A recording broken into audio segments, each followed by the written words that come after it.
Hello दोस्तों, आज हम बात करेंगे एक असली जिंदगी के सुपर हीरो के बारे में। ये वो लोग होते हैं जो अपनी मेहनत और लगन से दुनिया को बदल देते हैं। आप जानते हैं ना, क्रिकेट में जैसे सचिन तेंदुलकर या विराट कोहली लीजेंड हैं। ये खिलाड़ी अपने खेल से लोगों को प्रेरित करते हैं और उन्हें उम्मीद देते हैं। वैसे ही नेल्सन मंडेला भी एक लीजेंड है, लेकिन उनका योगदान खेल के मैदान से कहीं बढ़कर है। उन्होंने अन्याय से लड़ने और लोगों को एक साथ लाने के लिए अपना जीवन समर्पित कर दिया। उनकी कहानी संघर्ष और विजय की कहानी है। उन्होंने दुनिया को साहस, क्षमा और नेतृत्व का असली मतलब दिखाया। उनके कार्यों ने लाखों लोगों को प्रेरित किया। तो तैयार हो जाइए नेल्सन मंडेला के प्रिजनर से प्रेसिडेंट बनने तक के इस इनक्रेडिबल जर्नी से इंस्पायर्ड होने के लिए। उनकी यात्रा हमें सिखाती है कि असंभव कुछ भी नहीं है। मंडेला की कहानी रेजिलियंस और होप की कहानी है। यह हमें दिखाती है कि कैसे एक व्यक्ति अपने दृढ़ संकल्प से पूरी दुनिया को बदल सकता है। यह हमें सिखाती है कि मुश्किल समय में भी हमें अपने सपनों और सही चीजों के लिए लड़ाई कभी नहीं छोड़नी चाहिए। हर चुनौती एक अवसर है। हमें अपने सपनों और सही चीजों के लिए लड़ाई कभी नहीं छोड़नी चाहिए। मंडेला ने हमें दिखाया कि दृढ़ संकल्प और साहस से हम किसी भी बाधा को पार कर सकते हैं। तो चलिए शुरू करते हैं इस आइकॉनिक फिगर की एक्स्ट्रॉर्डिनरी लाइफ की कहानी, जिसने हिस्ट्री की डायरेक्शन बदल दी और दुनिया भर के लाखों लोगों के दिलों को छुआ। उनकी कहानी हमें प्रेरित करती है कि हम भी अपने जीवन में कुछ बड़ा कर सकते हैं। नेल्सन मंडेला की कहानी हमें यह सिखाती है कि सच्चा नेतृत्व और साहस क्या होता है। यह कहानी हमें याद दिलाती है कि हम सभी में दुनिया को बदलने की शक्ति है। नेल्सन मंडेला का जन्म 1918 में साउथ अफ्रीका के एक छोटे से गांव में हुआ था। यह गांव अपनी प्राकृतिक सुंदरता और सांस्कृतिक धरोहर के लिए जाना जाता था, लेकिन यहाँ के लोग गरीबी और संघर्ष से जूझ रहे थे। मंडेला का बचपन इन्हीं कठिनाइयों के बीच बीता, लेकिन उन्होंने कभी हार नहीं मानी। वे अपने एंसेस्टर्स की कहानियां सुनते हुए बड़े हुए, जो बहादुर योद्धा और बुद्धिमान नेता थे। ये कहानियां उनके दिल में गहरी छाप छोड़ती थीं और उन्हें प्रेरित करती थीं। मंडेला ने अपने बुजुर्गों से सीखा कि सच्ची बहादुरी और नेतृत्व का मतलब क्या होता है। इसने उनमें जस्टिस की गहरी भावना और अपने लोगों के लिए गहरा प्यार पैदा किया। वे हमेशा अपने लोगों के लिए कुछ बड़ा करना चाहते थे। उनके मन में यह बात घर कर गई थी कि एक दिन वे अपने देश को बदलेंगे और अपने लोगों के लिए न्याय लाएंगे। क्या आप इमेजिन कर सकते हैं एक यंग मंडेला को, सपनों और एस्पिरेशन से भरा हुआ, जो पहले से ही अपने आसपास के इनजस्टिस को महसूस कर रहा था।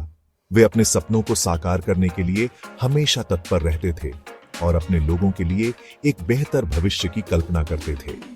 एक छोटे लड़के के रूप में भी मंडेला ने देखा कि उनके देश में चीजें फेयर नहीं थीं। उन्होंने देखा कि कैसे उनके लोग अन्याय और भेदभाव का सामना कर रहे थे। यह उनके दिल को बहुत दुखी करता था और उन्होंने ठान लिया था कि वे इस अन्याय के खिलाफ लड़ेंगे। अपार्थाइड के सिस्टम ने काले लोगों के साथ बहुत बुरा व्यवहार किया। यह एक ऐसा समय था जब काले लोगों को उनके अधिकारों से वंचित कर दिया गया था और उन्हें समाज में नीचा दिखाया जाता था। मंडेला ने इस अन्याय को बहुत करीब से देखा और महसूस किया। उन्हें बेसिक राइट्स नहीं दिए गए, उन्हें नीचा दिखाया गया और उन्हें ऐसा महसूस कराया गया कि वे दूसरों से कम इंपॉर्टेंट हैं। यह भेदभाव और अन्याय मंडेला के दिल में गहरी चोट करता था और उन्होंने ठान लिया था कि वे इस अन्याय के खिलाफ लड़ेंगे। इस डिस्क्रिमिनेशन ने मंडेला की इक्वालिटी और जस्टिस की इच्छा को और बढ़ा दिया। उन्होंने ठान लिया था कि वे अपने लोगों के लिए न्याय और समानता की लड़ाई लड़ेंगे। यह संकल्प उनके जीवन का उद्देश्य बन गया और उन्होंने अपने देश को एक नई दिशा देने का सपना देखा। जैसे जैसे मंडेला बड़े हुए, उन्होंने महसूस किया कि वे बस बैठकर अपने लोगों को सफर करते हुए नहीं देख सकते।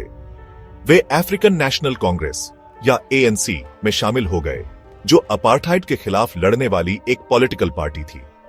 यह एक कॉमन गोल के लिए लड़ने के लिए एक टीम के एक साथ आने जैसा था, बिल्कुल हमारी इंडियन क्रिकेट टीम की तरह। सोचिए कितना करेज चाहिए होगा एक पावरफुल और ऑप्रेसिव सिस्टम के खिलाफ खड़े होने के लिए। मंडेला और उनके साथी एक्टिविस्ट्स ने इक्वल राइट्स और रेशियल सेग्रीगेशन को खत्म करने की मांग करते हुए प्रोटेस्ट्स, स्ट्राइक्स और कैंपेन्स ऑर्गेनाइज किए। उन्हें बहुत ऑपोजिशन का सामना करना पड़ा, लेकिन उनका स्पिरिट नहीं टूटा।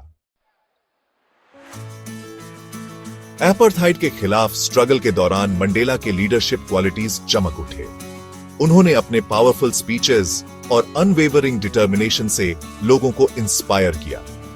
वे टीम के एक सच्चे कैप्टन थे, आगे से लीड करते थे और कभी भी चैलेंज से पीछे नहीं हटते थे। हालांकि गवर्नमेंट ने उन्हें एक थ्रेट के रूप में देखा। उन्होंने मंडेला और उनके इक्वालिटी के मैसेज को साइलेंस करने की कोशिश की। मंडेला और उनके साथियों को स्टेटस क्वो को चैलेंज करने की हिम्मत करने के लिए टेररिस्ट्स का लेबल लगा दिया गया। उनके एक्टिविज्म के लिए उन्हें कॉन्स्टेंटली हरास किया गया, अरेस्ट किया गया और जेल में डाल दिया गया। Section 5 behind bars but not broken 27 years of courage। 1964 में मंडेला और उनके कई एएनसी साथियों को अरेस्ट कर लिया गया। यह अरेस्ट उनके एंटी अपार्थाइड एक्टिविटीज के कारण हुआ था, जो साउथ अफ्रीकन गवर्नमेंट के लिए एक बड़ा खतरा बन गए थे, और लाइफ इम्प्रिजनमेंट की सजा सुनाई गई। यह सजा रॉबिन आइलैंड पर काटी गई, जो एक हार्श और आइसोलेटेड प्रिजन थी।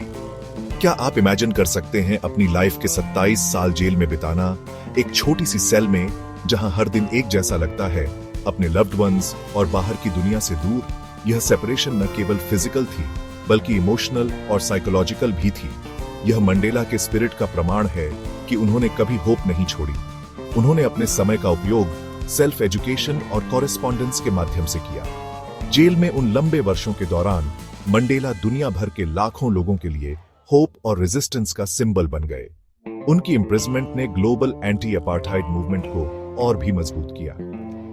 सभी बैकग्राउंड्स के लोगों ने उनकी रिलीज और अपार्थाइड रिजीम को खत्म करने के लिए रैली की। ये एक ग्लोबल स्ट्रगल बन गई थी जिसमें हर कॉन्टिनेंट के लोग शामिल थे। साउथ अफ्रीकन गवर्नमेंट पर इस इनह्यूमेन सिस्टम को खत्म करने के लिए इंटरनेशनल प्रेशर बढ़ गया। यह प्रेशर इतना बढ़ गया कि अंततः अपार्थाइड रिजीम को झुकना पड़ा और मंडेला को रिहा करना पड़ा। Section 6 freedom at last, a new dawn for South Africa. आखिरकार 1990 में सालों की कैंपेनिंग और निगोशिएशंस के बाद नेल्सन मंडेला जेल से आजाद हुए। यह एक मोमेंटस ओकेजन था जिसने दुनिया भर में खुशी और डिसबिलीफ की शॉकवेव्स भेज दी। जुबिलेशन के सीन्स को इमेजिन करें जब रेजिलियंस के प्रतीक मंडेला जेल से बाहर आए, अपने देश को एक न्यू डॉन की ओर ले जाने के लिए तैयार। लेकिन मंडेला की लड़ाई अभी खत्म नहीं हुई थी। वे जानते थे कि ट्रू फ्रीडम का मतलब है अपने ओप्रेसर्स को माफ करना और एक ऐसा देश बनाना जहां सभी के साथ समान व्यवहार किया जाए, चाहे उनकी रेस कुछ भी हो।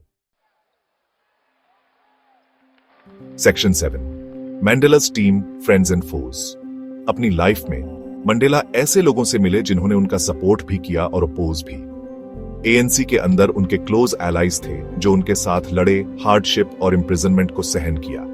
उन्हें वर्ल्ड लीडर्स और एक्टिविस्ट्स का इंटरनेशनल सपोर्ट भी मिला जिन्होंने अपार्थाइड के इनजस्टिस को पहचाना। दूसरी तरफ वे लोग थे जिन्होंने अपार्थाइड का फियर्सली बचाव किया, रेशियल सेग्रीगेशन और व्हाइट सुप्रेमेसी में विश्वास किया। उन्होंने मंडेला को अपने लाइफ के तरीके के लिए थ्रेट के रूप में देखा और पावर पर अपनी पकड़ बनाए रखने के लिए टूथ एंड नेल लड़े। Section 8 the world celebrates Mandela's impact. 1999 में साउथ अफ्रीका के पहले ब्लैक प्रेसिडेंट के रूप में नेल्सन मंडेला का इलेक्शन एक हिस्टोरिक मोमेंट था। इसने अपार्थाइड के अंत और होप और रिकंसिलिएशन के एक नए एरा की शुरुआत को चिह्नित किया। दुनिया ने ओ में देखा जब मंडेला ने अपनी इन्फेक्शियस स्माइल और फॉरगिवनेस के मैसेज के साथ अपने देश को एक ब्राइटर फ्यूचर की ओर अग्रसर किया। पीस और इक्वालिटी के प्रति उनकी अनवेवरिंग कमिटमेंट ने उन्हें 1993 में नोबेल पीस प्राइज दिलाया, एक ऐसा सम्मान जो उन्होंने FW de Klerk, अपार्थाइड इरा साउथ अफ्रीका के आखिरी प्रेसिडेंट के साथ अपार्थाइड को डिसमेंटल करने के उनके जॉइंट एफर्ट्स के लिए शेयर किया। Section 9 a legacy of hope, Mandela's gift to the world. Nelson Mandela की लाइफ परसिवियरेंस, फॉरगिवनेस और सभी ह्यूमन बीइंग्स की इक्वालिटी में अनवेवरिंग बिलीफ की पावर का प्रमाण है। उन्होंने हमें सिखाया कि इमेंस एडवर्सिटी के बावजूद हमें अपने ड्रीम्स और एक जस्ट और इक्विटेबल वर्ल्ड के लिए अपनी लड़ाई कभी नहीं छोड़नी चाहिए। जैसे सचिन तेंदुलकर ने क्रिकेटर्स की एक जनरेशन को इंस्पायर किया, वैसे ही मंडेला ने लीडर्स, एक्टिविस्ट्स और आम लोगों की एक जनरेशन को सही के लिए खड़े होने के लिए इंस्पायर किया। उनकी लेगेसी हमें अंडरस्टैंडिंग के ब्रिजेस बनाने, अपनी शेयर्ड ह्यूमैनिटी को अपनाने और एक ऐसी दुनिया बनाने के लिए इंस्पायर करती रहती है जहां हर कोई डिग्निटी और फ्रीडम के साथ रह सके।